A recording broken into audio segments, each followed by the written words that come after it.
Afternoon.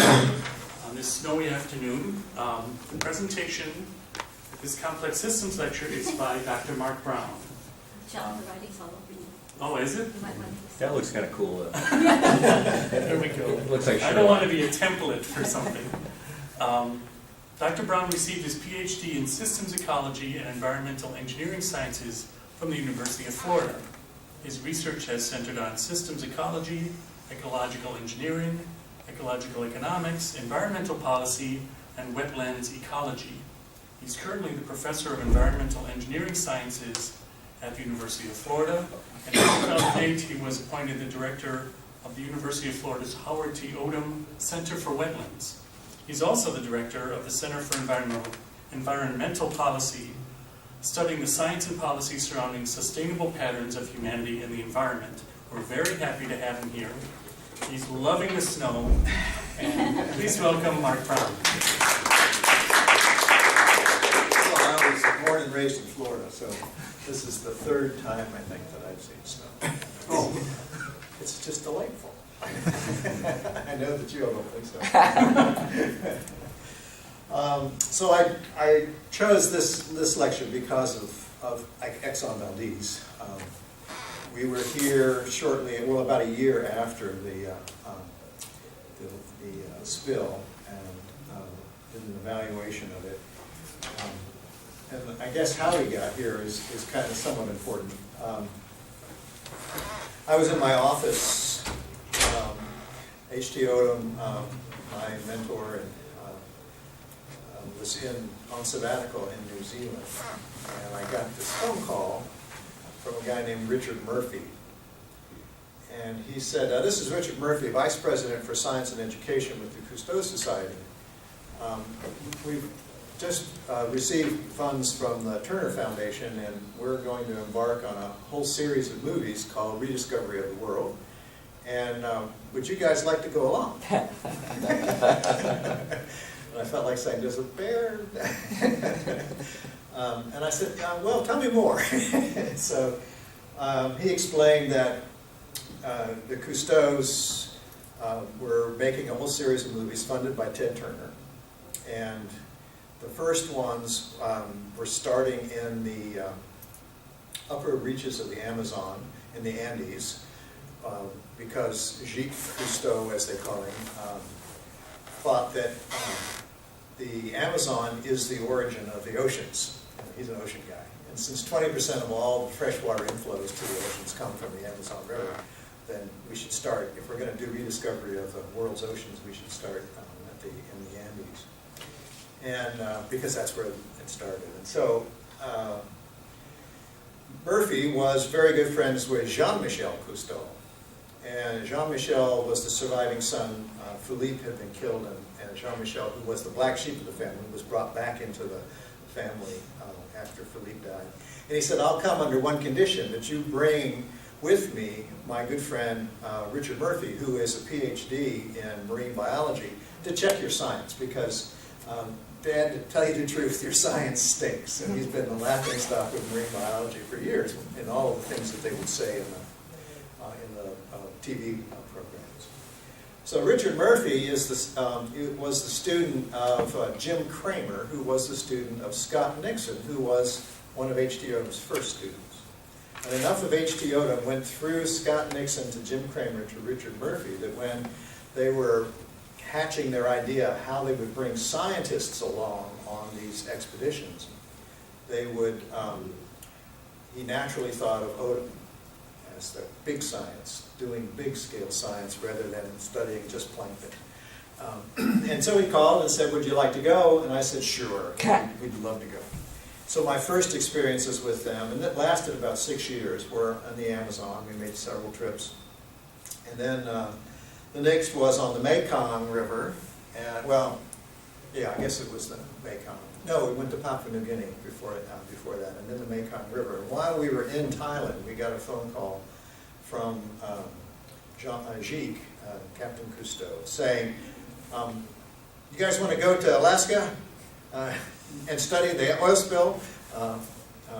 You need to leave there immediately and head to Alaska. I made some arrangements. And so that's how we wound up here looking at the oil spill. And part of that happened as a result of a conversation I had with Jeek on board Calypso.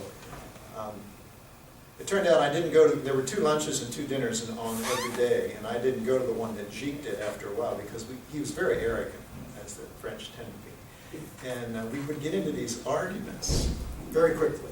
You know. And so I decided that and one of the arguments dealt with the oil spill. And he was incensed that somebody would spill oil into his ocean. And so he was going to go around the world and demand double hauling of every tanker in the world. And so this one lunch I said, but have you ever thought that there may be more environmental damage from all that double hauling than there is having an oil spill every once in a while? And he got pretty upset about that. But about 2 months later, he calls and says, I've made arrangements, you go study that. It sunk in, and the idea was, well, maybe we'll evaluate an oil spill, real oil spill, and then look at all the measures, including double hauling, that you could do to mitigate or stop, lower the risks and lower the possibilities, only if the cost-benefit is greater than having an oil spill every once in a while. And so that's why we came here. And I've got incredible stories. I could spend hours talking about the stories about with Cousteaus. It was a lot of fun. Unfortunately, they kind of imploded as the Jeek died and much happened. So today we're going to talk about systems of value very quickly, and then another overview of Emergy accounting, and then we'll talk about the Exxon Valdez. So values, if you look in the dictionary, the worth, importance, or usefulness of something, to rate something according to its perceived worth, importance, or usefulness. And in economic value is the worth of a good or service as determined usually by some market. And in neoclassical economics, the value of an object or service is often seen as the price it would bring in an open and competitive market. But if you go back, all the way back to Adam Smith, you realize that there's another value system out there, even in economics, and it's called the cost of production theory of value. That the price of an object is determined by the sum of the cost of the resources that went into making it. And when I read that, I said, that's where the physiocrats come from and everybody else. I mean, they're talking about this idea that what it takes to make something. Of course, they're using the monetary values of those things. And so in my mind, ecosystem services can be determined from natural prices. That is, from the cost, the factors of production. All we need to determine is the cost of producing the factors of production. And so here is a system diagram, one of our system diagrams of an ecosystem. And what you see here are all of the, quote, ecosystem services that the Millennium Ecosystem Assessment suggests: climate regulation, carbon sequestration, oxygen production, water cycling, nutrient cycling, water purification, population control, pollination. Now, the way an economist would value those is to essentially ask people, what's it worth? In some fashion or another, and there are lots of fancy ways of doing that. And it's not to say that it's wrong, but that's what it's worth to people. But there's this other value, which is the costs of production, which is that. Those are the costs. The sun, the wind, the rain, the run-in, all the geologic processes. Those are the factors of production, and that's this other side of value. So there are two value systems, as I see it. There's what I call, or what we call, a donor value system, which is the value derived from what goes into something. And then there is the value that is in the eyes of the beholder, or we could call that this receiver value. And so I'm trying to find an economist who wants to play right there, in the middle between those two value systems. I think there's huge potential for a lot of creative stuff. So I'm looking. And I went to the forestry department because they've got natural resource economists there. I've been trying to play with him, but he's still stuck over here in this receiver system of value. So somewhere along the line, we're going to find something, because it's just really a fruitful area. Okay, so that's this whole idea of this donor system of value. We'll talk a little bit more about that in a minute. So energy, the ability to cause work, and since all energy can be converted 100%, we did this last night. Some of you have seen that. There's a hammer. That was an interesting thing I found. When I do my lectures, I always try to give the students a picture of the individuals. You know, they hear a Carnot ratio. Well, what did Carnot look like? Who was it? I found that it's fun to go back and dig up these photos. And so this is Thomas Young, and he was the first probably to use the term energy instead of vis-a-vis, the life force in the modern sense. So there are many forms of energy, and that was a biggie for me when I realized, because all of my training, fairly classical, energy was energy. You know, BTU, a calorie, a joule, or they were just heat energy. When I started realizing there were forms, it doesn't come as just energy. It comes in very discrete kind of packages, forms: sunlight, wind, the geopotential of elevated water, fuel, electricity, information. As I said last night, and I say again, not all of those forms are equivalent. They can't do the same work. So sunlight does not, a calorie of sunlight is not the same as a calorie of wind or fuels or electricity. They're all quite different. And so this was all came out of the work of my mentor, H.T. Odom, and he sort of invented this idea at the time of the quality of energy. At the time, it was heresy to talk about energy quality. And I remember a time, I was now a postdoc working with H.T., and he was out of town for some reason. And it was right after he had won the Crawford Prize. And there was a meeting of a bunch of physical chemists in Gainesville, and they had invited him to give a lecture, and he wasn't there, and so he said, "Brown, you go give it for me since I'm not there." And I walked into the room, and I sat down in the back of the room, and everybody, I was a young man at that time, a postdoc, and everybody there was gray with gray beards, and I thought, I'm in the wrong place. And they made me wait for a long, long time, about 15, 20 minutes before they asked me to come up, and then they introduced me, and I started talking. And I wasn't 15 words into my presentation, and I said, I used the term energy quality. And somebody stood up in the back of the room, this is no lie, stood up in the back of the room and yelled at me, "Quality? What do you mean by quality? Define your terms." And then somebody else got up and said, "I've been in this business for 30-some years. I've never heard of anything called energy quality." And I literally, every time I tried to say, "Okay, let me explain," somebody else would jump up and start yelling at me. And it was obvious, as I mentioned last night, I had struck a belief, a really deep belief structure in these folks, and they weren't going to listen to what I had to say. And I tried for a period of about 3 or 4 minutes, and every time I tried to say something, somebody else would jump up and start yelling at me. And I finally say, "Okay, you win," closed my thing, and just walked out and left them standing there. Probably a bad thing to do, but I was being yelled off the stage. So this was a relatively new concept. Now you hear people talk about the quality of different fossil fuels, and they usually express fossil fuels in terms of coal-equivalent calories or in terms of oil equivalents. And that's as far as they go in terms of quality, just looking at the energies that humans use and talking about the slight differences in those. But if you're a whole systems person and you start looking at systems that include sunlight and wind as driving forces as well as fossil fuels, it becomes really obvious that calorie of sunlight is not the same as a calorie of fossil fuel and its ability to do work. In terms of heat, it is. But that's a really low quality text. And so this idea of quality required Emergy, something that was quantitative way of expressing the differences in quality. And so expressing the energy in different forms, sometimes called Emergy memory, and similar to embodied energy, and the units are SEJs. And so solar M-joules, and because joules are so small, it takes about 4,200 of them to equal 1 kilogram calorie, and you consume roughly 2,500 kilogram calories a day.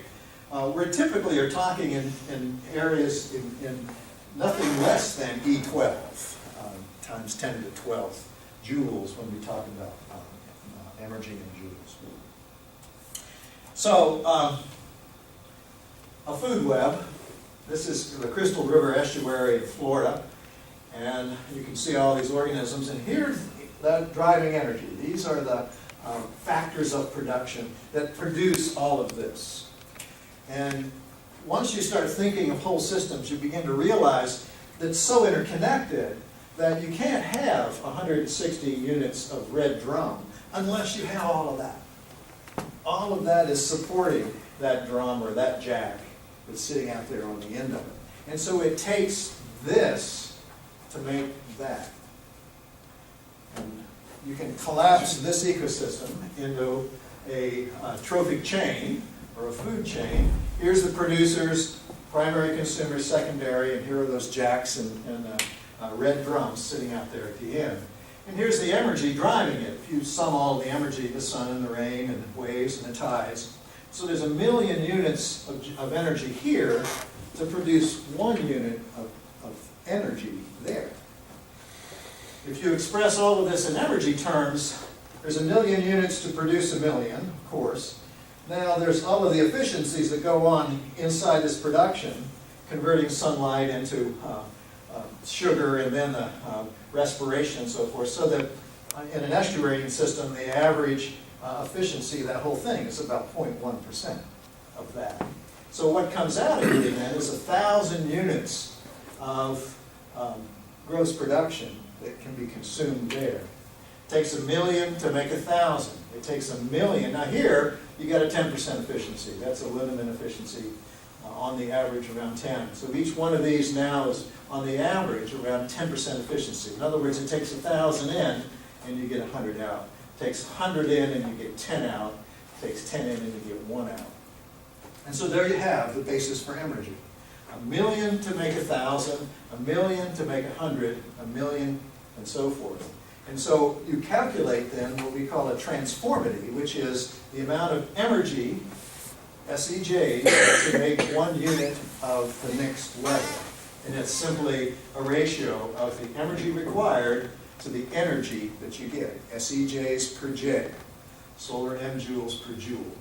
And those are transformities. You can also do it solar Emergy per gram, and you call them specific Emergy as well.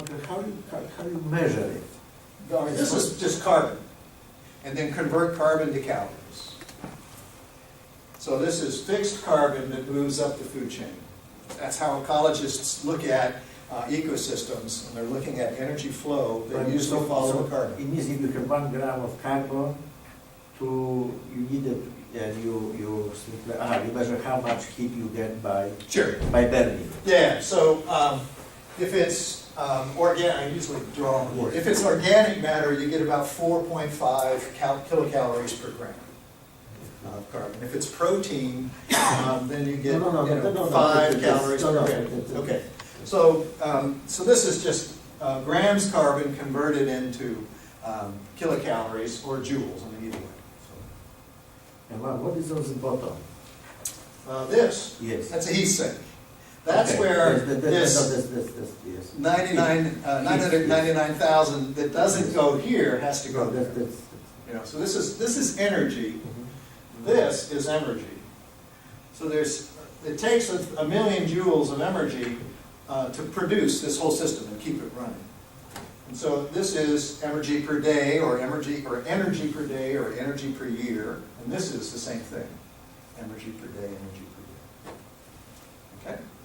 So, if I'm understanding it right, the heat sink could be also described as entropy needed to convert the million to 1,000. So I could be measuring the state of the system not in Emergy but in entropy, kind of measuring the complement of the energy expanded. You could. Why would you though? Why would you want to look at the entropy produced, which is almost impossible to measure? When you can look at the energy that's produced. Well, but you're right. This is analogous to entropy, but it's the energy that no longer has any ability to do it. Yeah.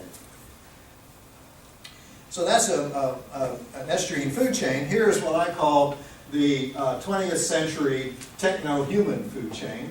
It takes 20 million direct and indirect solar energy joules to produce 1 joule of human labor. Now, of course, your human labor is, so it's a lot more than just 20, but for every joule of your labor, there's around 20 million M-joules of indirect and direct energy that supports it. This shows going through geologic work and power plants and in industry and commerce, sort of as the food chain that supports humans.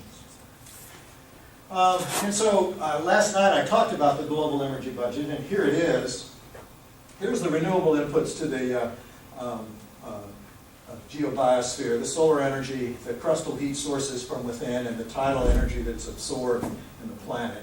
And that totals about 15.2 E24 SEJs, solar M-joules per year. And these are all, these are the transformity, the way of transforming energy into Emergy. So they're quite large for the crustal heat and the tidal absorb. I don't include how we get those numbers in this lecture. That's another whole lecture. It takes a whole lecture to talk about how we get those two. But trust me. Never trust somebody who says that. But anyway, and then here's the slowly renewable sources that we are releasing that could be renewable, except we're releasing them faster than they're being renewed. Soils were eroding away, forest biomass, we're cutting more forest than are growing. We're using a lot of peat, although it turns out not to show up very much, and some fisheries. All the world's fisheries are declining. And then here are the non-renewables, coal, petroleum. Calcium carbonate turns out to be a really important one. Phosphate is another one. And then the metals, all of the various metals we use. So the renewable portion of the biosphere is 15, E24, and the slow renewable and non-renewable amount to 105. I'm sorry, the grand total is 105. The slowly renewable and non-renewable are roughly 90. And so this represents 14% of the total energy driving the geobiosphere, and of course the remaining 86% is in a non-renewable form. So then I said, for illustration, illustrative purposes, I said, well, let's bring it down to something that's a little easier to understand. So 1 kilometer square, average kilometer square of the global geobiosphere, and these then are the sunlight that's driving that, and the wind energy, and the rain, and so forth. And then this is the Emergy, and the biggest ones are associated with water, either the chemical potential of water or the chemical potential of the runoff that is received by that typical kilometer square of the Earth's surface. And then we often do this kind of thing in energy signature, or Emergy signature, excuse me, placing all of the various driving energies on the same graph with the same scale, so you can see the importance of each one. And of course, if you change any one of those, you change the ecosystem. So if all of a sudden you look at a desert, for instance, rain is very small, and what you'll find is the wind energy is much bigger. Or if you look at a mangrove ecosystem, the rain's not very important, but the tide and the wave energy might be really big. So you actually can sort of see this ecosystem based on the energy signature and vice versa. So as I said last night, we use this money equivalent of Emergy because trying to get people to listen to and understand M-joules of 10 to the 24th M-joules is next to impossible. So we translate Emergy into dollars using a really simple mechanism, which is to look at the economy, production, consumption, money circulating, and to make the equivalence between the money that circulates and the energy that drives the economy. And so, as I said, the energy driving the U.S. economy, this is 2008, was 3.6 E25 SEJs per year. The GDP at that time was 1.4 E13. And so you get a ratio then of about 2.5 E12 solar M joules per dollar. And then you can use that to convert anything into Emergy, or into M dollars, we call them. So if you had an Emergy value of something that is about 5 E18, that becomes 2 million M dollars. And it's much easier for somebody to relate to that number than it is to relate to 5 E18 SEJs. So here's an example. As I mentioned last night, the National Forest System, we were asked to evaluate the services and the natural capital as a way of them justifying their budgets. And so here's some of the provisioning services from the U.S. Forest System in 2005: fish harvest, extracted firewood, wildlife harvest, forested timber, harvested timber, water supply, minerals extracted, and fossil fuels extracted. And of course, they're two of the largest. And this is the Emergy values, and then we've converted them into M dollars. So when you're talking to a politician or policymaker, you use M dollars. And so these are billions of M dollars. And then the regulating services, the carbon sink, clean air, clean water, and billions of M dollars. And the supporting services, the gross primary production of all the Forest Service lands.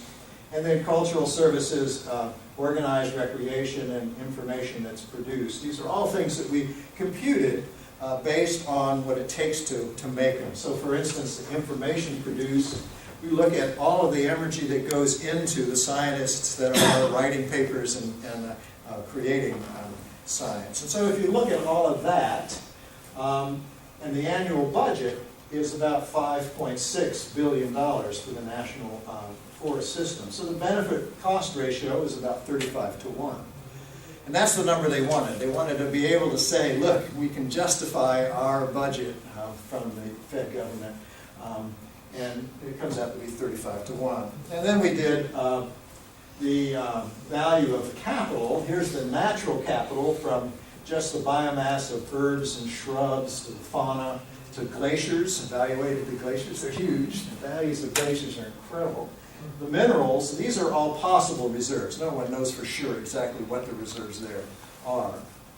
But we've made an estimate of that. And then the biodiversity turns out to be the largest value of the... Now this is the value of the species, not of the animals themselves. Here's the animals up here. This is the species. And that's the difference between the value of an organism and the information value of the genetic code. This is the information value. That's just the organism. It takes a lot more to make the information than it does to make just the organism. So the natural capital comes out to be huge. This is billions, so that's $24 trillion. And then economic capital, this is actually the dollar values of the office equipment, machinery and tools, buildings, roads, and even the knowledge, and that's about 300 billion, which is, still a big deal. And so there, if you look at the budget and the benefit-cost ratio of what they're protecting, the natural capital, it's huge. 4,000-to-1 is the return on the investment as it were. So as I said last night, we gave these numbers to the head of the Forest Service, and she was really excited about it and started using them, and then had some discussion with her economists, who then contacted me, and we sort of went round and round, and they discouraged her from using these numbers, saying that they're not really economic values, they're something else, and it's not tried and true, and therefore you should be careful. So she's not using the values anymore. But you said that you show the glacier is so expensive. How do you calculate? Well, because we are Alaska in some kind of trouble, financial trouble, so maybe you can... yeah, you well, you can't sell, unfortunately. So now you're confusing the donor value system with the receiver value system. It's like me saying to you, what's a glacier worth? How much would you pay me for a glacier? And so how do you value? That's the whole point of, there's a donor value system which says just what it takes to make it, okay? And then there's the receiver value. You ask people, so how much is it worth? And you somehow come up with there's contingent evaluation, there's hedonic evaluation, there are all these methods of trying to get people to, but there is not really a market. And that's the whole I will ask you simply, how you exactly calculated. So you Okay, have to use- so, First, you have to Glaciers evaporate take- water, Sure. yes, make rain, exactly. cooling, releasing heat, so you subtract heat. There was You have to look at the amount of the geobiosphere energy, that 15.2 E24 SEJs per year, that goes into all of the evaporative processes that gets that water up there. A huge quantity of that water comes right back down in the tropics. It never makes it to the polar regions. And then just a tiny amount of it makes it, but it took all of that energy to get it. And so then you look over the thousands and thousands and thousands of years, and you wind up with an incredible amount of the geobiosphere goes into making those glaciers. Remember, I said last night, and I say again this morning for those of you that weren't there, the geobiosphere doesn't invest in something unless its value is at least what it costs to make it. So there's this storage of potential energy in the form of ice in the Arctic and in the tops of the Andes and other places like that, that obviously does a lot. I mean, the cradle of civilization is the result of glaciers and glacier melt. It's a hugely valuable system. And you ask people, what's a glacier worth? I can make them in my Frigidaire. I don't need a glacier, you know. Yeah. Well, one of our more famous governors had recommended towing the bergs that fall from our glaciers down to Seattle. Right. You probably knew about that. And Wally Hickel, I think one of his most famous quotes was, "You can't let nature run wild." Yeah.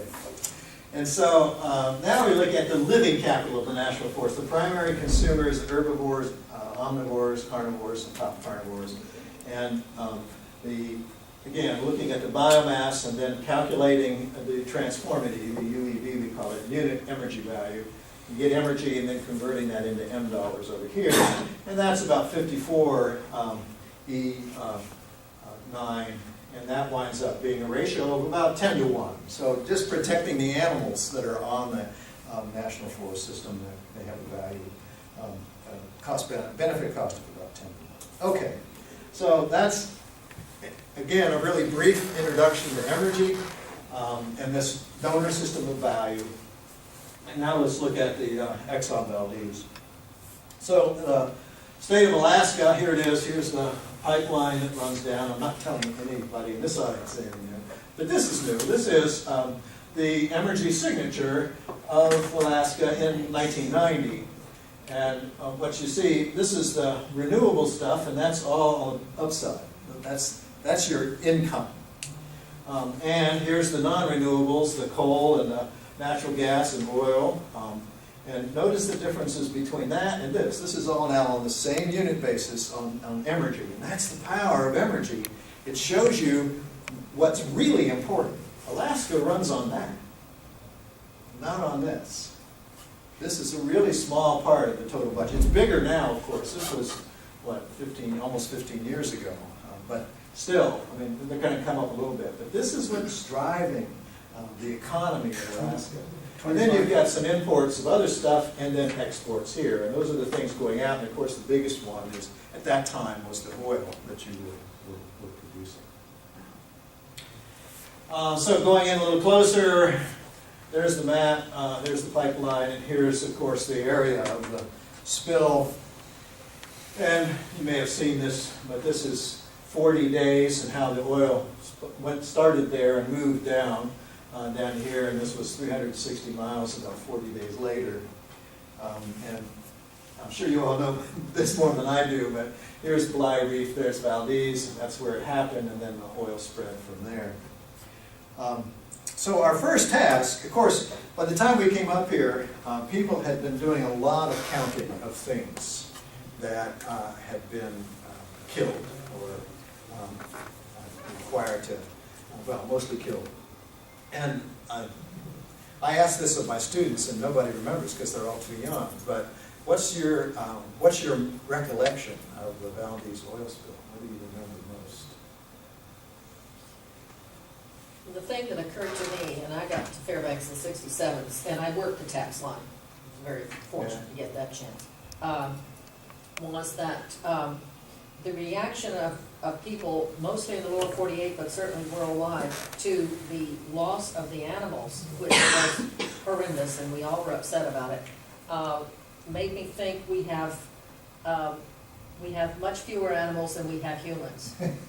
Because that was kind of a stark contrast to me Yeah. in terms of the response. So the animals, and I remember, I still have, and I'd like to get the image so I can show it, somebody holding a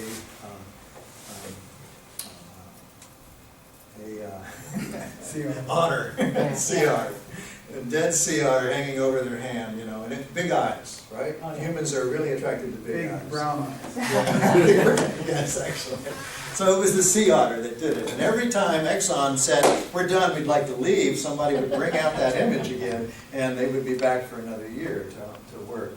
There was a whole study that Odin did, and that I'm not including in this lecture, it's another lecture, is the fact that ABC, CBS, all the three-letter words in the world descended on this and extracted information out of this thing and broadcast it to the world.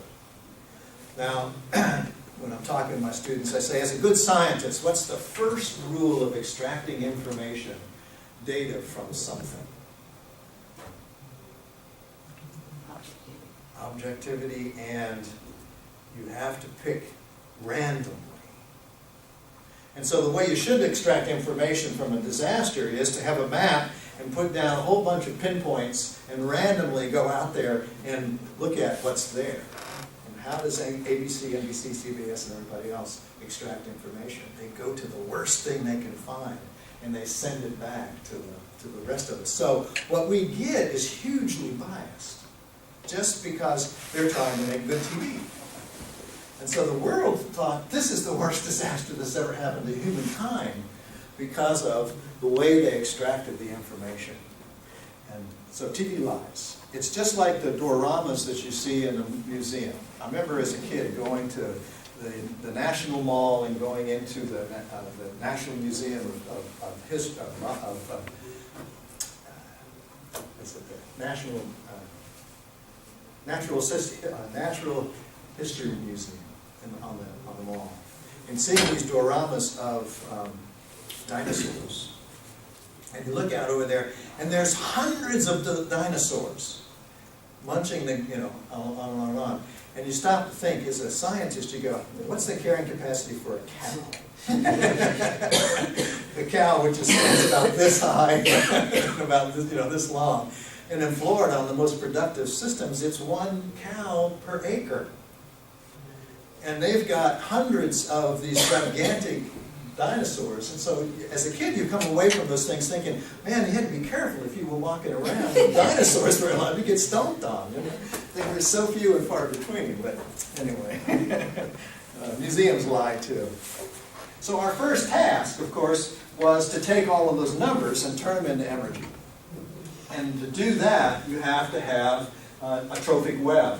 And luckily, it had been done. People had been studying the Prince William Sound, the Gulf of Alaska, and had come up with a pretty good idea of the trophic web and the status of where organisms were, and had actually put some numbers on it. Well, that's way too complex for us in here now. So just as a way of understanding it, again, it's like this food chain. The producers, the herbivores, the meiofauna and macrofauna,